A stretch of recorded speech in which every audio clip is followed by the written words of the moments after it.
धर्म प्रेमी बंधु,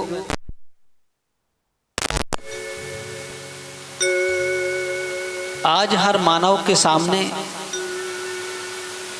एक समस्या रहती है कि हम अपना जीवन कैसे जिएं। जब बच्चा कुछ नहीं करता है, पढ़ाई लिखाई करता है, तब तो वह मस्त रहता, मगन रहता है। और जैसे ही वह अपनी शिक्षा करता है तो सबसे पहले उसके दिमाग में की बात आती कि अब मैं क्या करूंगा। कुछ ऐसे होते हैं जो पहले से अपना लक्ष्य निर्धारित कर लेते हैं और कुछ ऐसे होते हैं जो नहीं कर पाते। तो दिमाग में एक बड़ा उलझन रहती है, विकल्प रहता है, जिसको वर्तमान की भाषा में कहें तो टेंशन रहता है। अब उसमें भी किन्हीं को सही लाइन मिल जाती है और किन्हीं को गलत लाइन मिल जाती है। तो टेंशन को दूर करने के लिए वह और बड़ी गलत लाइन पकड़ लेते, नशे की ओर चले जाते हैं, जबकि ये कोई मार्ग नहीं है। मार्ग तो ये है कि जो कुछ भी करना है निर्धारण हमें ही करना है। अगर स्वयं नहीं कर पाते हैं तो हम दूसरों से पूछें, सलाह लें, लेकिन कभी भी हो गलत मार्ग पर ना जाए। इसके लिए बच्चे से ज्यादा जिम्मेदार होते हैं माता पिता। माता पिता का कुछ कर्तव्य बनता है कि उसको हम समय समय पर सही निर्देशन देते, क्योंकि माता पिता भी एक उस समय से गुजरे हुए हैं। उनको भी ये सब मालूम है कि समय पर कौन सी स्थिति कैसे बनती है। तो उसके लिए हमें चाहिए कि हम उनको ये शिक्षा दें। जैसे आजकल लोग आते हैं, बच्चे आते हैं, मेरा रैंक अच्छा नहीं आ पाया है, मेरा नंबर अच्छा नहीं लग पाया है, इतनी मेहनत की मैंने, मुझे सफलता नहीं मिल पाई है। तो इस तरह का विचार करके वह कई तरह के कदम उठा लेते, कुछ लोग खुदकुशी भी कर लेते हैं। तो उनको ये बताने की आवश्यकता है कि कोई बात नहीं, तुम्हें सफलता नहीं मिली तो घबराने की जरूरत नहीं है। इसमें कोई घबराने की जरूरत नहीं है। आज नहीं तो कल मिलेगी। तुमने अपना पुरुषार्थ तो किया है और फिर तुम अभी पुरुषार्थ करने से पीछे नहीं हटे। कोई बात नहीं, इस बार नहीं मिली सफलता, अगली बार मिलेगी। पुरुषार्थ करने से पीछे मत हटो और हतोत्साहित मत हो। ये मत सोचो कि हमें सफलता नहीं मिली तो हम घबरा जाएं, ऐसा नहीं। फिर जब हम कुछ कामयाबी पर पहुंचते हैं तो हमेशा ध्यान रखो कि किसी भी कामयाबी को पाकर के आवश्यकता से ज्यादा मत उछलो। ज्यादा उछलोगे, जितनी जो चीज ऊपर जाती है उतनी वेग से नीचे भी आती है।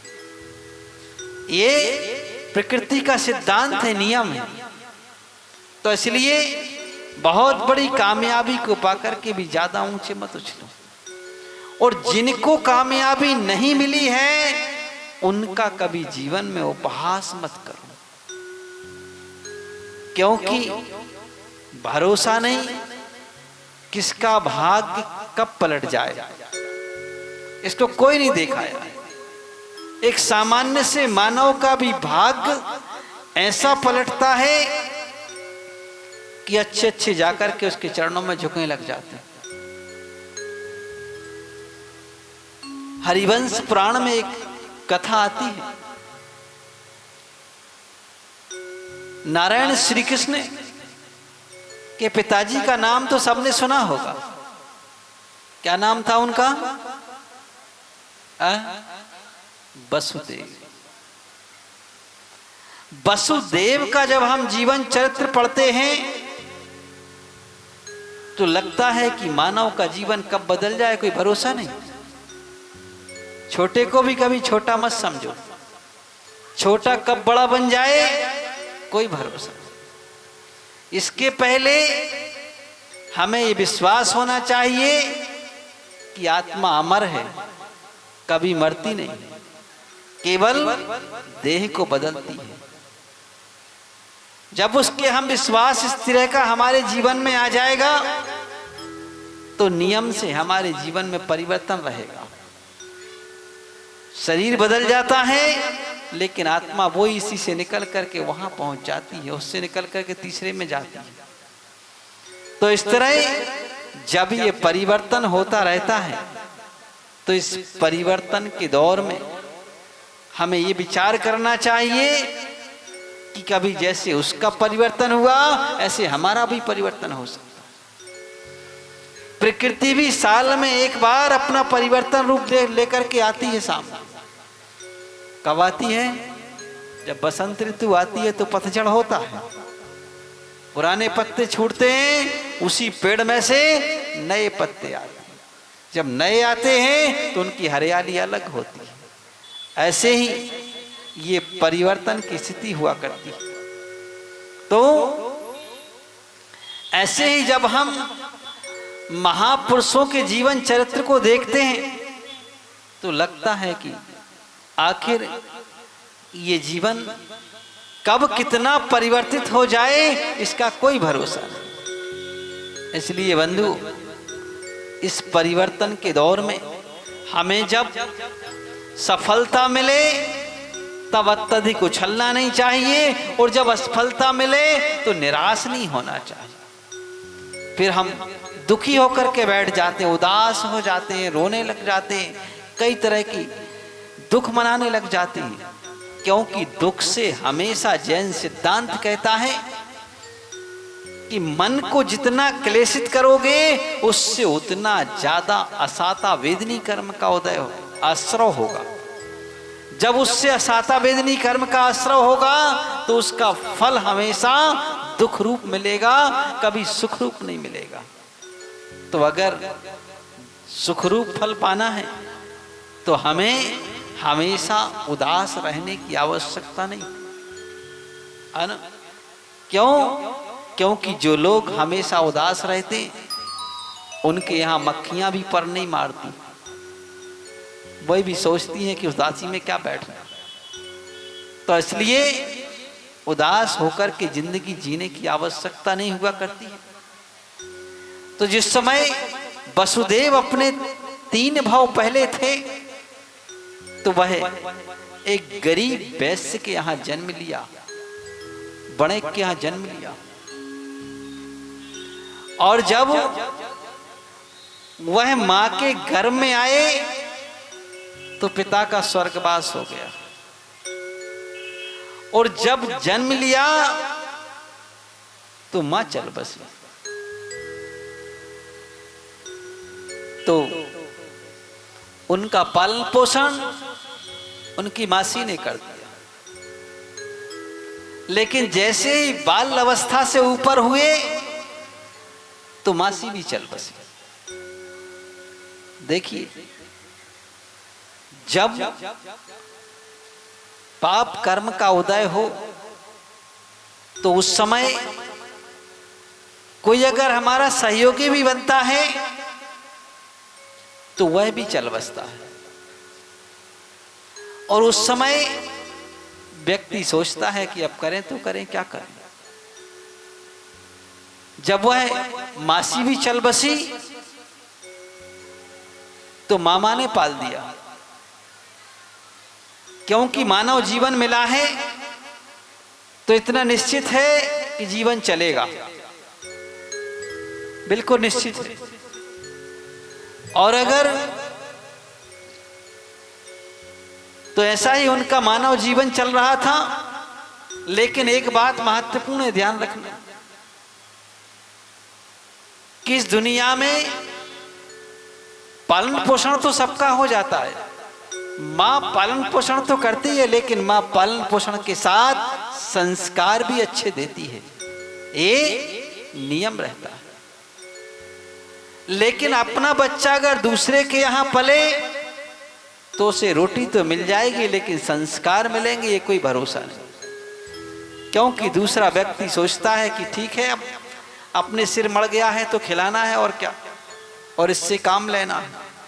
उसको ये चिंता नहीं है कि इसका भविष्य क्या होगा, उसको केवल इतना है कि इसको भरपेट भोजन देना और इससे काम लेना। और कुछ चीजें दूसरों पर निर्भर करती हैं, कुछ चीजें अपने ऊपर निर्भर करती हैं। हर चीज दूसरे के ऊपर नहीं होती, इतना ध्यान रखना। कई बार ऐसा होता है कि अपना कोई काम बिगड़ जाए तो अपन हमेशा दूसरे को दोष देते हैं, तुमने बिगाड़ दिया, तुमने बिगाड़ दिया। और ये दुनिया का सिद्धांत है कि बड़ा व्यक्ति छोटे को दोष देता है। आप घर में भी देख लेना, सास से काम बिगड़े तो बहू को डांटेगी, है ना, बिगड़ा उसके हाथ से लेकिन डांटेगी बहू, तूने ऐसा कर दिया। और बहू से बिगड़े तो भी उसको डांट खाना ही है, फिर तो उसमें तो कोई बड़ी बात है। तो ये सिद्धांत है कि हमेशा बड़ा छोटे को डांटता है, बिगड़े काम किसी से। ये नहीं कहता है मैंने ऐसा कर दिया मेरी वजह से, नहीं। क्यों? क्योंकि ये संस्कार ऐसे हैं कि हमेशा दूसरे पर दोषारोपण करना है, लेकिन दूसरा कोई नहीं कुछ कर सकता। हर जीव का अपना एक भाग्य होता है और उस भाग्य और पुण्य के अनुसार मानव का जीवन चलता है। तो देखिए, तो कर्म भूमि में अगर जन्म लेते ही साथ माता पिता चले जाएं तो पाप कर्म का उदय माना जाता है। और भोग भूमि में एक ऐसा स्थान है जहां जन्म लेते ही साथ माता पिता चले जाएं और पुण्य का योग माना जाता है। इसका है उनको किसी की आवश्यकता नहीं होती हमारे पालन पोषण की, बस स्वयं भी पल जाते हैं। तो ये किसके प्रभाव से पल जाते हैं? अपना अपना जीव का पुण्य होता है। और यहां हमें अनेक प्रकार के संस्कार देना पड़ते हैं, तब भी संस्कारों में कमी रह जाती है। और कमी रहने पर भी का अच्छे संस्कार दिए जाएं तो कुछ समय बाद वो विस्मृत हो जाते हैं। लेकिन भोग भूमि में कोई किसी को संस्कार देने वाला नहीं है, फिर भी वहां का मानव संपूर्ण 72 कलाओं से युक्त हो जाता है और स्त्री 64 कलाओं से युक्त हो जाती है। कितनी होती कलाएं? 72 कलाएं पुरुषों के लिए होती हैं और 64 कलाएं स्त्रियों के लिए होती। तो इस तरह का वह संपूर्ण कलाओं से युक्त हो जाता है और बिना किसी के हो जाता है। कोई उसको टीचर नहीं है, कोई माता पिता नहीं है, कोई बताने वाला नहीं है। तो किससे हो गया वह? अपने पुण्य के योग से हो। जैसे अपन देखते हैं किसी बच्चे को स्वयं नेचुरल संस्कार होते, बताना नहीं पड़ता उसे, अपने आप दूसरे को देखकर और अपने आप करने लग जाता है। और कोई ऐसा होता है कि बताने पर भी दिमाग में नहीं चढ़ता, समझ में नहीं आते, ऐसे भी होते। तो ये सब उसके अपने पूर्व संस्कार का प्रभाव हुआ करता है कि जिसके अंदर जैसे पूर्व संस्कार हो वैसा कार्य हो जाता है। तो ऐसे ही वह वसुदेव के भी कुछ पूर्व संस्कार ऐसे ही थे कि जिससे उनको कुछ ना मिल सका, शिक्षा भी ना प्राप्त हो सकी, अच्छे संस्कार भी ना मिल सके। और प्रायः करके देखा जाता है कि अगर संस्कार अच्छे ना मिले तो लोग अपने पास बिठाना भी नहीं चाहते, बैठ भी जाए तो कहते हैं चल दूर भग, यहाँ कहाँ आ गया। वैसे कुछ चीजों में बहुत सारा भेद होता है। जैसे अमीर आदमी के पास कोई गरीब आदमी आके बैठ जाए तो अमीर आदमी सोचता है कि मेरा स्टेटस का सवाल है, तुम मेरी बराबरी से कैसे बैठ गए, उसको हमेशा दूर हटाना चाहिए। ऐसे ही कोई कुसंस्कारवान संस्कारवान के पास बैठ जाए तो वह उससे दूर हट जाना चाहता है। तो उसके साथ भी ऐसे ही घटा, उस बालक के साथ भी कुछ ऐसे ही घटना घटी। कि मामा के बच्चों ने देखा कि ये तो कुसंस्कारवान है, इसमें कोई अकल नहीं है, तो उसको घर से भगा दिया और निकल, ये तेरा घर नहीं है, ये मेरा घर है। उसने सोचा कि अब तो कोई सहारा ही नहीं इस दुनिया में। लेकिन ध्यान रखना, दुनिया में वो सहारा मत ढूंढना जो सहारा क्षणभंगुर हो। दुनिया में सहारा ढूंढना तो वो सहारा ढूंढना जो अविनश्वर हो। कौन से सहारे अविनश्वर होते हैं? अरिहंते शरणम पवज्जामि। बोलो।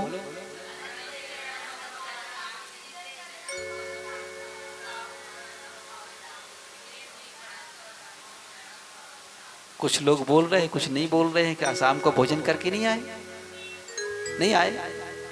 नहीं, अगर ना करके आओ तो वकील साहब ने सारी व्यवस्था कर रखी हो, है ना? हाँ, ऊपर तक चले जाओ, है ना?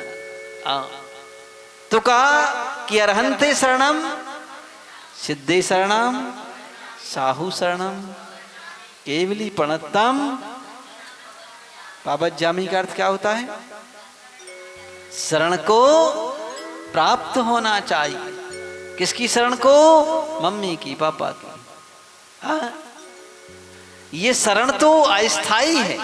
इसका मतलब ऐसा नहीं है कि शरण को प्राप्त नहीं होना चाहिए, वो भी है, लेकिन ये शरण स्थायी है। अनंत भगवान की शरण लोगे, यह भव भी सुधर जाएगा, पर भव भी सुधर जाएगा। सिद्धों की शरण लोगे, उनके जैसे बन जाओगे। साधु की शरण लोगे, सन्मार्ग पर चलने लग जाओगे। और जिन धर्म की शरण लोगे तो बुद्धि संवर जाएगी। तो हमें इनकी शरण ग्रहण करना, यही हमारी शरण है। तो जब उस बालक के मन में कुछ भी नहीं सूझा, उसने सोचा मैं क्या करूं? का कोई उपाय नहीं। तो जब जिसके पास कोई सहारा नहीं होता है, चारों तरफ से टूट जाता है व्यक्ति, तो कौन सा मार्ग अपनाता है? कौन सा मार्ग अपनाता है? गलत बात सोचा। जब चारों तरफ से टूट जाता है और संस्कार विहीन हो, तो खुदकुशी का मार्ग अपनाता है ना? हाँ, संस्कारवान हो तो धर्म की राह पर चल देता है कि चलो कोई बात नहीं, इस संसार को छोड़ो, अब उस मार्ग पर चलो जहां हम परलोक हमारा सुधर जाए। उस मार्ग पर चल देता है। और वह बालक भी कुछ संस्कारवान था, उसने उस राह पर चल दिया। और एक दिन, वह गर्मी के दिन थे। दिन तो यही थे, लेकिन मौसम ऐसा नहीं था जैसा आज हो गया, है ना? तो गर्मी के दिन थे और वह चल दिया। उसने सोचा क्या करें, कहां जाएं, क्योंकि बिन पैसे में, बिना पैसे के मौत भी लाना कठिन होता है। मौत को बुलाना है तो जहर खाना होगा, उसके लिए पैसे चाहिए। हाँ, उसने सोचा क्या करूं, बिन पैसे की मौत कहां मिलेगी? तो एक पहाड़ पर चढ़ गया। बोले वहां से कूदूंगा, अपने आप मिल जाएगी। एक ऊंचे पहाड़ पर गया और जैसे ही वहां पहुंचा तो वहां देखा कि एक दिगंबर मुनिराज ध्यान में बैठे। कौन बैठे हैं? दिगंबर मुनिराज। दिगंबर मुनिराज चतुर्थ काल में गर्मी के दिनों में पहाड़ की चोटी पर जाकर के बैठ के तपस्या करती थी, जिसको आतापन योग कहा जाता है। क्या कहा जाता है? हाँ, लेकिन आज नहीं हो सकता वह योग। क्यों नहीं हो सकता? क्योंकि उस समय का शरीर इतना मजबूत होता था कि अगर पत्थर पर गिर जाओ तो पत्थर टूट जाएगा, हड्डी नहीं टूटेगी। इतना मजबूत, जिसको वज्र विषम नाराज सहनन कहते हैं, कि जिसमें हड्डियां वज्र की होती हैं। वज्र अगर पत्थर पर गिरे तो पत्थर टूट जाए, लेकिन हड्डी न टूटे। ऐसे वह वज्र विषम नाराज सहनन के धारी हुआ करते हैं। इसलिए उस समय वह आतापन योग तपते हैं, मतलब कि गर्मी के दिनों में पहाड़ की चोटी पर क्योंकि पत्थर ज्यादा तपता है तो वहां जाकर के ध्यान लगाते हैं। ठंडी के दिनों में खुले मैदान में बैठते हैं, जिसको अभ्रावकाश योग कहते हैं। कौन सा योग? अभ्रावकाश। और बरसात के दिनों में वृक्ष के नीचे बैठते हैं, जहां पानी की बूंद बड़ी बड़ी बन के गिरती है, वैसे छोटी होती है पत्तों के सहारे बड़ी बन करके आती है, उसको वृक्ष मूल योग कहते हैं। तो ऐसे वह तप तपने वाले मुनिराज वहां बैठे हुए थे, और जैसे उनकी नजर ध्यान टूटा उसी समय उस पर नजर पड़ी सामने। मुनिराज ने सोचा कि ऐसी गर्मी में लोग एसी में जाकर के बैठते हैं, हाँ? और ये यहां पहाड़ पर किस लिए आया होगा? तो हमेशा का रिद्धिधारी मुनिराज अवधि ज्ञानी होते हैं। कौन से ज्ञानी? एक तीसरा ज्ञान होता है अवधि ज्ञान, जिससे हम दूसरे के मन की बात जान लेते कि आदमी क्या सोचा, और वो ज्ञान तपस्या से प्रकट होता है। तभी दूसरे के मन की बात बिन बोले जान लेते हैं। और ऐसे नहीं कि वर्तमान की जान लें, साल भर पहले क्या सोचा था वो भी बता देंगे कि ये सोचा था। उसका नाम अवधि ज्ञान होता है। तो ऐसे मुनिराज ने अपना अवधि ज्ञान लगाया और देखा कि आखिर किस लिए आया। अरे बोले तो मरने का विचार कर रहा है। और फिर ये भी देखा कि इसका भाग्य कैसा है, तो जाना कि इसका भाग्य तो बड़ा प्रबल है, बड़ा उज्जवल है। क्योंकि भाग्य की बड़ी विचित्रता होती है, कब पलट जाए कोई भरोसा। पुरुषस्य भाग्यम देवो न जानति कुतो मनुष्य। क्या है कि पुरुष के भाग्य को देवताओं को भी समझना मुश्किल होता है, सामान्य मानव की तो बात क्या।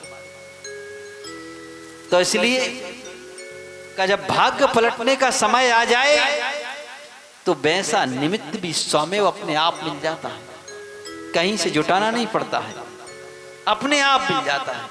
क्योंकि जैसी पुण्य का योग आने को होता है और अपने आप वैसा कार्य हो जाता है। देखिए गया तो था मरने के लिए और मिल गए मुनिराज। ध्यान रखना, अगर कहीं भी जा रहे हो और दिगंबर मुनिराज मिल जाएं तो जानना तुम्हारा काम सफल हो गया। कहीं भी जा रहे हो, ये बिल्कुल नियोग की बात है। अभी लोग वर्तमान समय में भले दिगंबर मुनिराज को ऐसे ही समझते हैं, है ना? नहीं, जैन नहीं, दूसरे लोग कहीं बोलो ऐसा समझते हैं, लेकिन उनको ये मालूम नहीं रहता है कि इनके पास कितना पावर है ना? क्योंकि दिगंबर मुनिराज अपना पावर कभी दिखाते नहीं, है ना? और वक्त आ जाए तो फिर बात की बात होती है। तो ऐसे क्या कि जब दिगंबर मुनिराज मिल जाए तो जानना कि अपना काम नियम से सफल हो। जब भाग्य पलटने का दिन आ जाए, कहा जाता है कि यादृशी भवितव्यता तादृशी व्यवसायस, तादृशी बुद्धि सहायस तादृश। का जैसी जिस जीव की भवितव्यता हो, होनहार हो, वैसी उसकी बुद्धि भी हो जाती है, वैसे सहायक लोग भी मिल जाते हैं। अगर भवितव्यता खराब हो तो दुर्बुद्धि वाले लोग मिल जाते हैं, और भवितव्यता अच्छी हो तो अच्छी बुद्धि वाले लोग मिल जाते हैं। तो ऐसे सहयोगी भी मिल जाते हैं वैसे। तो उसका भी भाग्य अच्छा था और मुनिराज मिल गए। मुनिराज ने जब भाग्य जाना कि इसका भाग्य तो प्रबल है और ये जो बात कहेंगे उसको तुरंत मान लेगा, तो मुनिराज ने कहा कि मरने के लिए आए हो। उसको बड़ा आश्चर्य हुआ। उसने कहा मैंने तो किसी को नहीं बताया, किसी को भी नहीं बताया, फिर इनको कैसे पता चल गया? बस एक ही बात कही और वह बड़ा प्रभावित हुआ। उसने कहा इनको तो सब पता है, इनसे क्या छिपाना आप। जब जो बिन बोले ही समझ गए तो अब इनसे कुछ छिपाने की आवश्यकता नहीं। उसने भी धीरे से हाथ जोड़ करके सिर हिला दिया, बोले हाँ। और ने कहा ऐसा करो, मरो मत, साधु बन जाओ। क्या बन जाओ? साधु। और उसे साधु बना। उसने पूछा अब क्या करें साधु बन के? बोले कुछ नहीं करना है, जैसे हम बैठे हैं वैसे तुम बैठे, बस। और तुम्हें कुछ याद नहीं करना, नमोकार मंत्र भी याद नहीं करना। तो क्या करना है फिर? बैठ करके केवल मेडिटेशन करो। आजकल मेडिटेशन का युग चल गया है ना? लेकिन मेडिटेशन का सही तरीका नहीं मालूम है। युग तो चल रहा है लेकिन सही तरीका मालूम नहीं, है ना? कुछ लोग आते हैं, बोले हम ऐसे उठ जाते हैं कि अपने सिर में पहुंच जाते हैं। हमने कहा गलत है ध्यान, ऐसे उठने कोई तरीका ही नहीं। क्योंकि जैन धर्म के अनुसार आत्मा सिर से लेकर पैर तक विद्यमान है और सारे गुण उसमें विद्यमान है ना? तो उन्होंने कहा आप बैठ जाओ और जैसे मैं भेद विज्ञान कर रहा हूं कि शरीर अलग है आत्मा अलग है, ऐसी बैठ करके अनुभूति करो। बस यही सबसे बड़ा धर्म है, इससे बड़ा कोई धर्म नहीं। दुनिया का सबसे बड़ा धर्म क्या है? भेद विज्ञान। इससे बड़ा कोई धर्म है ही नहीं। बस इसको प्राप्त करो, अपने शांति से बैठ जाओ, हाथ पर हाथ रख कर, और इस भेद विज्ञान की कला को सीखो। और उसने भी, मुनि ने 2 वचन कहे और उसने प्रैक्टिकल करना शुरू कर दिया। क्योंकि भेद विज्ञान की कला को दूसरा किसी को बताएगा तो थ्योरी में बताएगा, प्रैक्टिकल स्वयं को करना होगा, दूसरा कोई नहीं कराएगा। जैसे छोटा बच्चा होता ना, तो छोटा बच्चा जब धीरे धीरे बढ़ता है, अपने पैरों पर चलता है, तो अपन क्या देते हैं उसको? खिलौना। क्या देते हैं? बॉकर। एक बॉकर देते हैं, है ना? हाँ। फिर जब बॉकर से बड़ा हो जाता है तो एक साइकिल देते हैं, कहते हैं हाँ। और साइकिल में 2 व्हील और लगा देते हैं, 4 व्हीलर बना देते हैं उसे। क्यों बनाते हैं? गिर ना जाए, है ना? अब हम आपसे पूछते हैं कि तुमने उसे 2 व्हीलर को 4 व्हीलर तो बना दिया, गिरने की सुरक्षा से तो बचा लिया, लेकिन क्या तुम साइकिल पर बैलेंस साधने की कला दोगे उसे? दे सकते हो? कौन, कहां से आएगी? स्वयं से आएगी। तुम वो कला 3 काल में नहीं दे सकते हो, वो कला उसे अपने आप से प्रकट करना होगी, प्रयत्न करके प्रकट करना। वो कला तुम्हारे लिए ना माता पिता दे सकते, ना गुरु दे सकते, ना कोई दे सकते। तुम्हें मार्गदर्शन कर सकते हैं, सहयोगी की चीजें दे सकते हैं, सहायक बना सकते हैं कि आप गिर ना जाओ, इसके लिए सहयोग।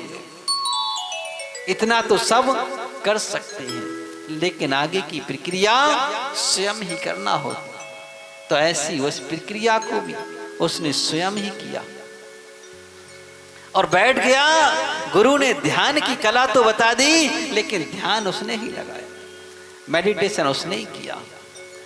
और जैसे ही ध्यान की पराकाष्ठा बढ़ती है, सारे पाप उस तरह ध्वस्त हो जाते हैं जैसे कचरे में एक अग्नि जगा देते हैं, एक चिंगारी लगा देते हैं तो कचरा अपने आप जल के राख हो जाता है, कुछ नहीं करना।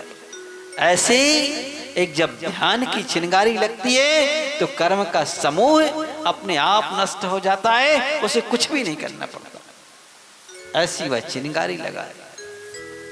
तो बंधु का जैसे उसने ध्यान लगाया और 1000 वर्ष तपस्या की। कितने वर्ष? 1000 वर्ष। क्योंकि उस द्वापर और त्रेता युग में आयु भी बहुत ज्यादा होती थी। रामचंद्र की आयु भी 13,000 वर्ष की थी, कितनी थी? 13,000 वर्ष की आयु थी। आदिनाथ भगवान की 84 लाख पूर्व की आयु थी। और का इस तरह का उस समय आयु भी ज्यादा होती है, तो उसके लिए 1000 वर्ष की तपस्या से रिद्धियां प्राप्त हो गई। क्या हो गई? रिद्धियां प्राप्त हो गई। और जब रिद्धियां प्राप्त हुई तो उसने कहा आप क्या करें रिद्धियों का? जो उपकार को मानने वाला होता है उपकारी। हाँ बस अब बैठे बात। तो वह का कि रिद्धियां प्राप्त हो गई। जब रिद्धियां प्राप्त हो गई तो जो कृतज्ञ होता है वह उपकारी का उपकार मानता है।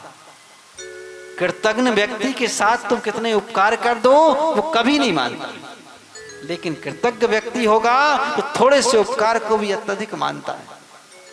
उसने कहा इन साधुओं के निमित्त से मुझे प्राप्त हुआ है, इनकी सेवा में लगा और उनकी अत्यधिक सेवा करना प्रारंभ करती हूँ रिद्धियों के बल से। उनको औषधि रिद्धि प्रकट हुई। औषधि रिद्धि कि जिसके प्रभाव से तुम चाहो तो सारी दुनिया के रोग दूर कर दो। वो रिद्धि प्रकट हुई तो उन्होंने सब साधुओं की सेवा करना प्रारंभ कर दिया।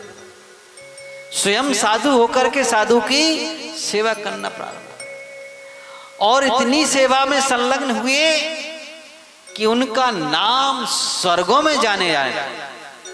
स्वर्गों में देव भी चर्चा करने लगे कि अगर सेवा करने वाले कोई साधु हैं तो जाकर के नंदी सेन मुनिराज को देखो, जो सेवा करने में एक नंबर अग्रणी है।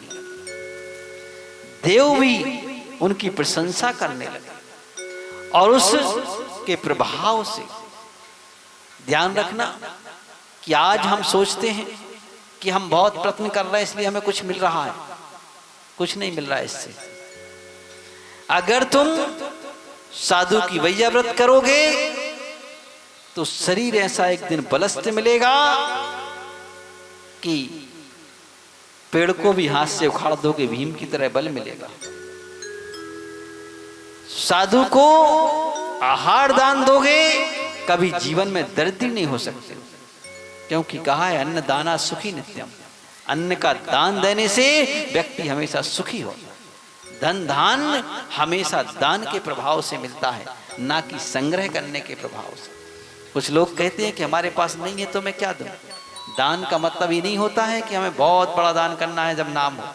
अगर आपके पास एक रोटी भी है तो उसमें से एक गिलास भी दान कर सकते हो, चौथाई हिस्सा भी दे सकते हो, इतना भी दान कहलाता है। कोई ऐसा नहीं है कि बहुत बड़ा बड़ा काम किया जब तक दान हो।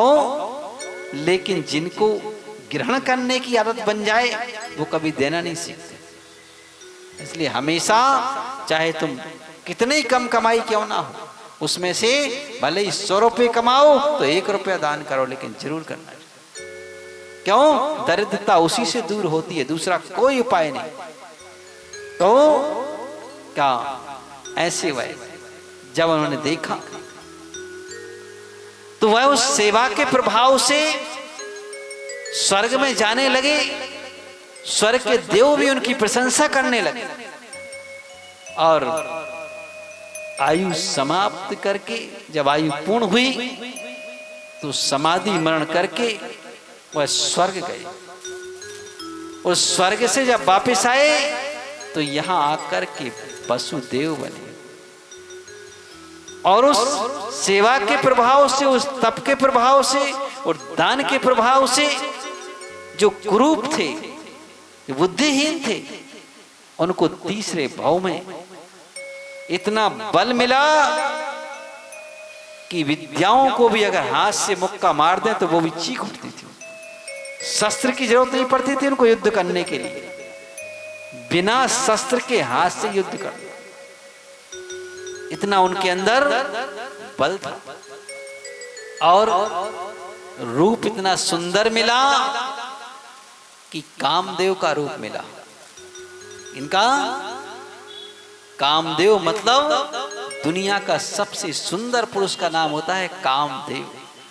जिसको जो देखे, चाहे स्त्री देखे चाहे पुरुष देखे, उसको देखते ही रह जाता है। जब वह वसुदेव अपने घर से बाहर निकलते थे तो लोग उनको निकलने को जगह नहीं देते थे। क्यों? उनको देखते ही रहते थे। वो कहते भाई निकलने तो दो, बोले थोड़ा और रुक जाओ, है ना, अभी निकलने नहीं। तो का जीवन में का किसका जीवन कब पलट जाए इसका कोई भरोसा नहीं। इसलिए का कभी भी जीवन में किसी छोटे को छोटा नहीं समझना, ये ध्यान रखना। क्यों? क्योंकि वह छोटा भी कब बड़ा बन जाए कोई भरोसा नहीं, है ना। और कौन सा पुण्यहीन कब भाग्यवान बन जाए इसका भी कोई भरोसा नहीं। इसलिए कभी पुण्यहीन को देख करके ईर्ष्या नहीं करना। क्यों? हो सकता है अपन कभी पल ऐसा पलट जाए, सिक्के के दो पहलू होते हैं, कब सिक्का पलट जाए कोई भरोसा नहीं। आज अपन ऊंचे कल नीचे हो सकते, कल वो ऊंचा आ सकता है। तो इसलिए कभी भी छोटे को छोटा नहीं समझ, और जितना भाग्य में मिला है उतने में संतोष रखना। कभी ऐसा कुछ जितना भाग्य में होगा उतना मिलके रहेगा, बस पुरुषार्थ करना अपने हाथ में होता है, इससे ज्यादा नहीं हुआ करता है। तो इसलिए महापुरुषों के जीवन चरित्र से हमें अपने जीवन को जीने की कला मिलती है। तो उस कला को हम जानने का पुरुषार्थ करें, अपने जीवन में उतारें। इन्हीं भावनाओं के साथ बोलिए देवाधिदेव 1008 आदिनाथ भगवान की